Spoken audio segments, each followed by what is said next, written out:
Hi friends, எல்லாருக்கும் வணக்கம். பாபு பாபுக்கு வயசு 18. காலேஜ் செகண்ட் இயர் படிச்சுட்டு இருந்தான். இவங்க வீட்டில் பார்த்தீங்கன்னா அவங்க அப்பா அம்மா பாபு, அவங்க அப்பா அம்மா 2 பேரும் இபி ஆஃபீஸில் ஒர்க் பண்ணுறாங்க. இவங்க வீட்டுக்கு வேலை செய்யறதுக்கு ஒரு அம்மா வருவாங்க.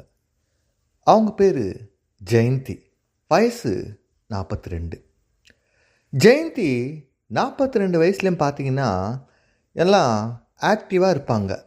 அதாவது எல்லா ஒர்க்குமே நல்லா ஃபாஸ்ட்டாக பண்ணுவாங்க. இவங்க அப்பா அம்மா 2 பேரும் காலையில் 9:30 மணிக்கு வேலைக்கு போயிட்டாங்கன்னா சாயங்காலம் 5 மணிக்கு 6 மணிக்கு தான் வீட்டுக்கே வருவாங்க. பாபு காலேஜுக்கு போயிட்டு மத்தியானம் 3 மணிக்கு வந்துடுவான். தினமும் ஜெயந்தி வந்து அவங்க வீடெல்லாம் க்ளீன் பண்ணிவிட்டு பாத்திரம்லாம் சுத்தம் பண்ணிவிட்டு போகிறது தான் அவங்க ஒர்க்கு. ஒரு நாள் பாபு காலேஜ் லீவு, அதனால் வீட்டில் தூங்கிட்டு இருந்தான். அப்போ ஜெயந்தி வீடெல்லாம் சுத்தம் பண்ணிகிட்டு இருந்தாங்க. பாபுவோட ரூமு கதவு திறந்ததுன்றதால அப்படியே ஜெயந்தி உள்ளே வந்துட்டாங்க. உள்ளே வந்ததும் இவன் நல்லா தூக்கத்தில் இருந்தான். தூக்கத்தில் இருக்கும்போது ஜெயந்தி பாபுவே பார்க்குறா.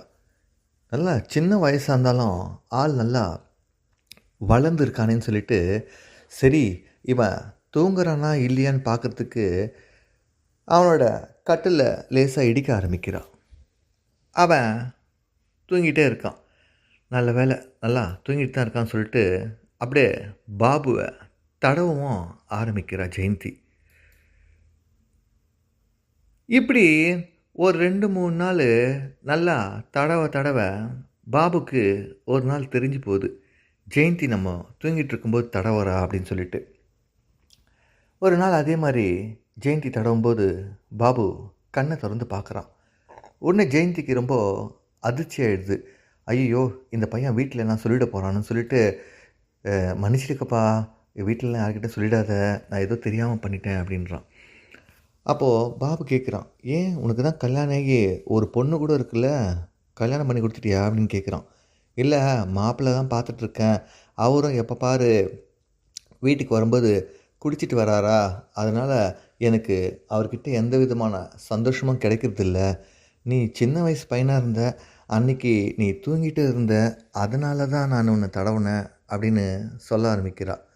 உடனே அவன் ஜெயந்தியை கேட்குறான், சரி உனக்கு வேலைலாம் நல்லா செய்ய தெரியுமா அப்படின்னு. உடனே ஜெயந்தி சொல்கிறா, நான் தானேப்பா உங்கள் வீட்டில் வேலை செய்கிறேன், என்னை பார்த்து இப்படி கேட்குறியே அப்படின்னதும், நான் இந்த வேலையை கேட்கல மற்ற வேலையை கேட்குறேன்னு ஜெயந்திக்கிட்ட பாபு பேசுகிறான். அதுக்கு உடனே ஜெயந்தி, நீ சொல்லிப்பாரு, நான் வேலை எப்படி செய்கிறேன்னு உனக்கு தெரியும் அப்படின்னதும் சரின்னு சொல்லிட்டு வெளியே போயிட்டு வாசலில் பார்க்குறான் பாபு, யாராச்சும் இருக்காங்களான்னு சொல்லிட்டு. அந்த தெரு எல்லாமே சைலண்ட்டாக இருக்குது. ஏன்னா எல்லாருமே காலையில் ஆஃபீஸ்க்கு வேலைக்கு கிளம்பிடுறாங்க. ஹவுஸ் ஒய்ஃப்லாம் வீட்டில் சீரியல் பார்த்துட்ருக்காங்க. உடனே பாபு கதவை லாக் பண்ணிவிட்டு உள்ளே வரான். உள்ளே வந்ததும் ஜெயந்தி முன்னாடி நிற்கிறான்.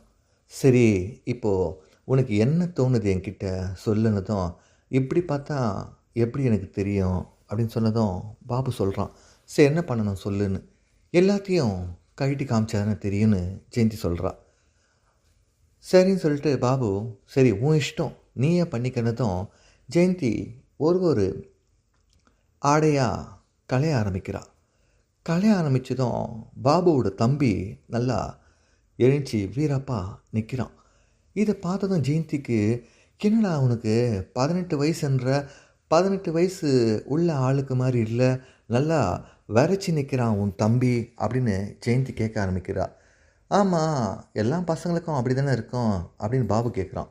இல்லைண்ணா, கொஞ்சம் பேருக்கு பார்த்தீங்கன்னா தம்பி அவ்வளோவா நல்லா இருக்க மாட்டான், சுமாராக தான் இருப்பான், அதனாலே எனக்கு பிடிக்காமல் இருக்கும். ஆனால் உந்து பார்த்தா தம்பி நல்லா நிமிர்ந்து நிற்கிறானே அப்படின்னு ஜெயந்தி சொல்ல ஆரம்பிக்கிறா. சரி சொல்லிகிட்டே இருக்க, எதுவும் பண்ண மாட்டியா அப்படின்னு பாபு கேட்டதும் பாபுவை மொத்த இடத்துலையும் ஜெயந்தி தடவ ஆரம்பிக்கிறா. தடவ ஆரம்பித்ததும் பாபு சொல்கிறான், "என்ன நீ இப்போது இவ்வளோ தடவிட்டியே, எனக்கு வேட்டையாடணும் போல இருக்குது" அப்படின்னு பாபு சொல்ல ஆரம்பிக்கிறான். அதுக்கு உடனே ஜெயந்தி, "ஆமா, நான் மானு, நீ சிங்கம், வேட்டையாடு" அப்படின்னதும் பாபு அப்படியே ஜெயந்தியை நல்லா தடவ ஆரம்பிக்கிறான். தடவ ஆரம்பித்ததும் ஜெயந்தியோட மார்பகங்களில் நல்லா கசக்கவும் ஆரம்பிக்கிறான். கசக்க ஆரம்பிக்கும்போது ஜெயந்தி ரொம்பவே கஷ்டப்படுறா. "ஏன் ரொம்ப வலிக்குதா?" அப்படின்னு பாபு கேட்குறான். "இல்லைடா, இதெல்லாம் கஷ்டம் கிடையாது, இதெல்லாம் சுகம். கட்டினவன் சந்தோஷம் கொடுத்துருந்தா எனக்கு இந்த மாதிரிலாம் இருந்திருக்கும்ல. அந்த ஆள் பாட்டுக்கு வரான், குடிக்கிறான், படுத்துக்கிறான், காலையில் எழுந்துச்சி போயிடுறான். இதே தான் ஒரு நாள் கூட நீ கசக்கிற மாதிரி அவன் கசக்கிறது இல்லைடா" அப்படின்னு சொன்னதும் இவன் அவளோட காம்புகளை நல்லா சுவைக்க ஆரம்பிக்கிறான். ஒரு மார்பகத்தையும் சுமார் ஒரு 25-30 நிமிஷம் நல்லா சுவைக்க ஆரம்பித்து அப்படியே ஆழமும் பார்க்க ஆரம்பிக்கிறான். பொதுவாகவே பெண் உறுப்பை பார்த்திங்கன்னா, நம்ம நிறுத்தி நிதானமாக சுவைக்க ஆரம்பித்தோம்னா அதுக்கான சந்தோஷங்கள் முழுமையாக அடைய முடியும். எடுத்தோமா வேலையை பண்ணோமா அப்படின்னு சொல்லிட்டு இருக்காமல், எந்த ஒரு விஷயம் நம்ம பொறுமையாக பண்ணிங்கன்னா அதோட இதை நீங்கள் உணர முடியும். அந்த மாதிரி இவனும் நல்லா சுவைக்க ஆரம்பித்ததும் ஜெயந்தி சொல்கிறா, "இதுதானே எனக்கு ரொம்ப சந்தோஷமாக இருக்குது, இன்னும் கொஞ்சம் நல்லா சுவையிடானதும்" இவனும் பெண் உறுப்பை நல்லா சுவைக்க ஆரம்பிக்கிறான். சுவைக்க ஆரம்பித்ததும் ஜெயந்தி கேட்குறா, "என்ன இப்போது வண்டியில் ஏறி வண்டி ஓட்ட வேண்டியது தானே, ஏன் அமைதியாக இருக்குனதும்" இவன், "எனக்கு இது வரைக்கும் பழக்கம் இல்லை, இதுதான் எனக்கு முதல் தடவைனதும்" ஜெயந்தி சொல்கிறா, "சரி ஒரு நிமிஷம் இருன்னு" சொல்லிட்டு நல்லா காலை அகலமாக விரிக்க ஆரம்பிக்கிறான். விரித்ததும் இவன் ஆழத்தில் அவனோட தம்பியை விட ஆரம்பிக்கிறான். விட்டதும் ஜெயந்தி சொல்கிறா, "இப்படி கட்டி அணைச்சிக்கிட்டே நல்லா வேகமாக குதிரை ஓட்டுறா, அப்போ தான் வண்டி நல்லா வேகமாக போகும்னு" சொன்னதும் பாபுவும் நல்லா வண்டியை ஓட்ட ஆரம்பிக்கிறான். அதுக்கப்புறம் 2 பேருக்குமே முழுமையான திருப்தி அடைய ஆரம்பிக்குது. ஜெயந்தி உடனே சொல்கிறா, "சரி, இந்த விஷயம்லாம் நமக்குள்ளேயே இருக்கட்டும், யாருக்கும் சொல்லாத, அப்புறம் என்னை வேலை விட்டு நிறுத்திட்டு வாங்கன்னு" சொன்னதும், "அதெல்லாம் கவலைப்படாத, இந்த மாதிரி விஷயம்லாம் யாருன்னா போய் சொல்லுவாங்களா" அப்படின்னு சொல்லிட்டு இருக்கான். அதுக்கப்புறம் ஜெயந்தி ஒரு நாள் அவனுக்கு ஃபோன் பண்ணுறா. "எங்கள் வீட்டில் யாரும் இல்லை, இன்றைக்கி நம்ம வீட்டுக்கு வரியா" அப்படின்னு கேட்குறா. உடனே பாபு சரி வரான்னான். "வரும்போது ஏதாச்சும் வாங்கிட்டு வாங்களேன்" அப்படின்றான். உடனே அவன் கேட்குறான், "என்ன வாங்கிட்டு வரட்டும்?" அப்படின்னு. "ஏதாச்சும் மல்லிகைப்பூ, ஸ்வீட்ஸ் எல்லாம் வாங்கிட்டு வரீங்களா" அப்படின்னும். இவனும் கடைக்கு போயிட்டு மல்லிகைப்பூ, பழம் எல்லாம் வாங்கிட்டு வரான். வாங்கிட்டு வந்ததும் ஜெயந்தி வீட்டில் யாரும் இல்லை. அவங்க வீட்டில் கட்டிலும் இல்லை, பாய் தான். ஏன்னா ஜெயந்திக்கு அவ்வளோ வசதி இல்லை. அப்போ உடனே பாபு பார்த்து கேட்குறா, "எங்கள் வீட்டில் கட்டில் இல்லை, பாய் தான் இருக்குது, பரவாயில்லையா, தரையில் பண்ணால் உனக்கு பிடிக்குமான்னு?" அதுக்கு உடனே அவன் சொல்கிறான், "அதெல்லாம் ஒரு பிரச்சனை கிடையாது, எனக்கு தேவை சந்தோஷம்தான், அதுக்கு கட்டில் தேவை கிடையாது, தரையே போதும்னு" சொல்லிட்டு அங்கேயே வேலையும் பார்க்க ஆரம்பிக்கிறான்.